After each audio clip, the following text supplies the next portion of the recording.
जय जिनेन्द्र। परम पूज्य प्रभु महावीर स्वामी जी के चरणों में वंदन। आज हम जानेंगे गाथा 38 के विषय में। चवी मुक्ति जासे वली सिंह मुनीश्वर सार, बीजापण मुनिवर भगवती माँ अधिकार। आज के इस ऑडियो में हम जानेंगे सिंह अणगार के विषय में। उससे पहले जानेंगे कि गौशालक का क्या हुआ। सुनक्षत्र मुनिवर और सर्वानुभूति अणगार को तेजोलेशिया से भस्म करने के बाद गौशालक ने फिर अपनी बेमतलब का प्रलाप शुरू कर दिया। तब भगवान ने भी उसे उत्तर देते हुए गलत ठहराया। बस प्रभु के बोल सुनते ही वह अत्यंत क्रोध से भर गया और फिर से एक बार तेजोलेशिया का प्रहार किया। किंतु पहले 2 बार प्रयोग हो जाने से तेजोलेशिया का प्रभाव और भी कम हो गया था। और वैसे भी तेजोलेशिया अरिहंत तीर्थंकर प्रभु को जला नहीं सकती, इसलिए वह प्रभु की 3 प्रदक्षिणा करके आकाश में उछली और फिर गौशालक के शरीर में ही प्रवेश कर गई। इतना सब होने के बाद भी गौशालक ने हार नहीं मानी। वह फिर भी प्रभु से कहने लगा कि तेजोलेशिया के प्रभाव से प्रभु 6 महीने में ही छद्मस्त अवस्था में ही काल कर जाएंगे। लेकिन प्रभु ने उत्तर दिया कि वह तो 16 वर्ष तक पृथ्वी पर और विचरण करने वाले हैं, लेकिन गौशालक स्वयं अपनी ही तेजोलेशिया के कारण सिर्फ 7 दिन में ही काल कर जाएगा। और वैसा ही हुआ। गौशालक 7वीं रात्रि को अत्यंत दुखी होकर मृत्यु को प्राप्त हुआ। गौशालक की तेजोलेशिया प्रभु का घात तो न कर सकी, परंतु उसकी गर्मी लगने से प्रभु को ज्वर का प्रकोप हो गया। शरीर में जलन होने लगी, खून की दसने लगने लगी तथा शरीर निस्तेज कांतिहीन दिखाई देने लगा। श्रवण भगवान महावीर श्रावस्ती के कौष्टक उद्यान से विहार कर विचरण करते हुए मेंढिया ग्राम पधारे। वहां पर भगवान का दाह ज्वर का प्रकोप बढ़ गया, जिससे खून की दस्तें लगने लगी। जनता में यह अफवाह फैल गई कि गौशालक द्वारा छोड़ी हुई तेजोलेशिया के प्रभाव से भगवान दाह ज्वर से पीड़ित हैं और 6 महीने में मर जाएंगे। वहीं किसी बगीचे में आतापना लेता हुआ सिंह अणगार,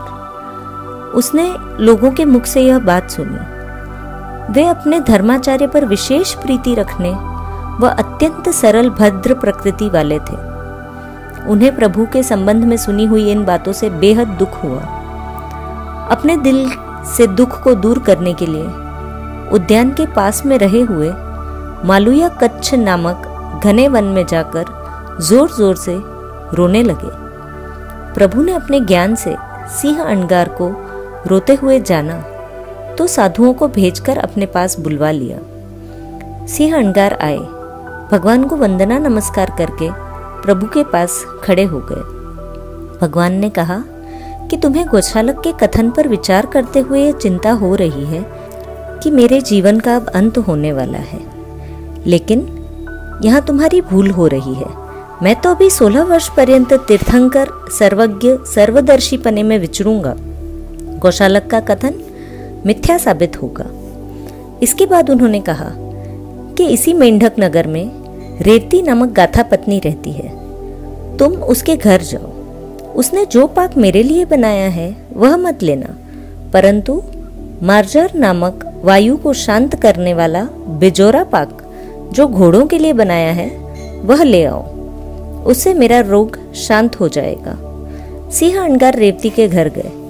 रेवती ने मुनिराज को वंदन नमस्कार किया, आदर सत्कार किया और आने का प्रयोजन पूछा। सिंह मुनि ने कहा, हे देवानुप्रिय, तुमने भगवान महावीर स्वामी के लिए जो पाक बनाया है वह मुझे नहीं चाहिए, परंतु तुमने जो बिजोरा पाक घोड़ों के लिए बनाया है मैं वह लेने आया हूँ। मुनि की बात सुनकर रेवती को आश्चर्य हुआ और उसने पूछा, प्रभु, ऐसा कौन ज्ञानी और तपस्वी महात्मा है जिसने मेरी इस गुप्त बात को जान लिया कि मैंने भगवान के लिए पाक बनाया है?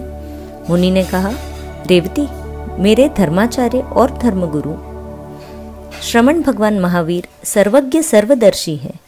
उनसे कोई भी रहस्य छिपा हुआ नहीं है। उन्हीं के कहने पर मैं यह जान सका हूँ। सिंह अंगार के मुख से ये वचन सुनकर रेवती अत्यंत हर्षित हुई। उसके हृदय में भगवान के प्रति पूज्य एवं भक्ति के भाव उमड़ आए।